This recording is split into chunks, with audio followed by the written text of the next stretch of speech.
Et puis nous partirons à la découverte des trésors cachés de Rocamadour, un site vertigineux accroché à la falaise, au lieu de la chrétienté depuis le Moyen-Âge, à découvrir tout à l'heure à la fin du journal. À présent, Rocamadour, la cité de la foi dans le Lot. C'est l'un des lieux touristiques les plus visités de France, par les pèlerins, mais aussi par de simples curieux. Accroché à flanc de montagne, le site est un défi à l'équilibre et il renferme des secrets bien gardés que nous font découvrir Hélène Vergne et David Bress. Nichée au creux de la falaise, c'est de loin qu'elle dévoile toute sa beauté.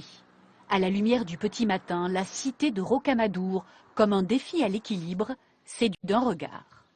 On a l'impression que des générations sont passées avant et même des constructions de ce type-là, on se dit que ça a été assez dur de pouvoir bâtir des choses à des époques où il y a plusieurs siècles, donc c'est impressionnant.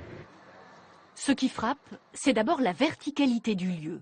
À flanc de canyon sont bâties des maisons, 7 chapelles, un château et ce grand escalier, plus de 200 marches, que les pèlerins autrefois gravissaient à genoux.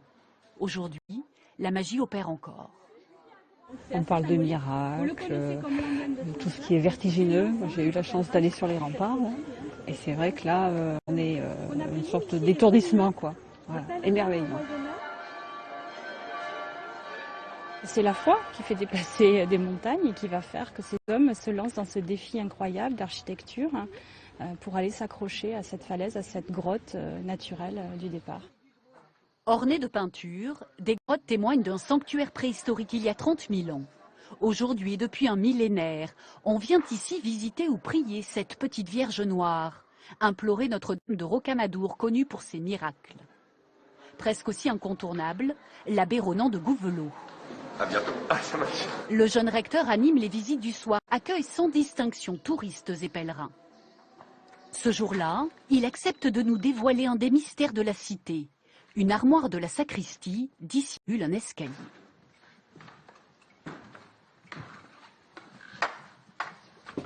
Alors là, nous arrivons dans le passage secret. 250 marches. Privilège, habituellement personne n'y passe. Les prêtres habitaient là-haut. Creusé dans la pierre au XIVe siècle, cet escalier en colimaçon abritait les religieux des flèches ennemies. Chaque jour, il leur fallait traverser ce grenier au-dessus des voûtes de la basilique. Quelques marches encore en extérieur, gagnées sur la roche. Pendant des siècles, des dizaines de prêtres s'y sont succédés. 19e siècle, en fait, cet escalier va trouver une nouvelle vocation puisque les prêtres qui habitent là-haut veulent absolument pouvoir descendre rapidement au sanctuaire sans être dérangés par les pèlerins qui prennent le chemin de croix, etc. Ils descendent sans être vus par ce lieu et peuvent arriver dans la sacristie, revêtir l'aube et commencer l'office. Aujourd'hui encore, tous les jours, l'abbé emprunte ses marches. Autre mystère, et c'est une confidence, la petite adresse des pèlerins. 30 000 en moyenne chaque année contre 1,5 million de visiteurs à Rocamadour.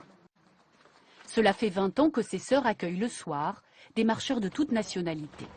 Vous préparez votre bâton de marche? Exactement, ni plus ni moins. Ni plus ni moins.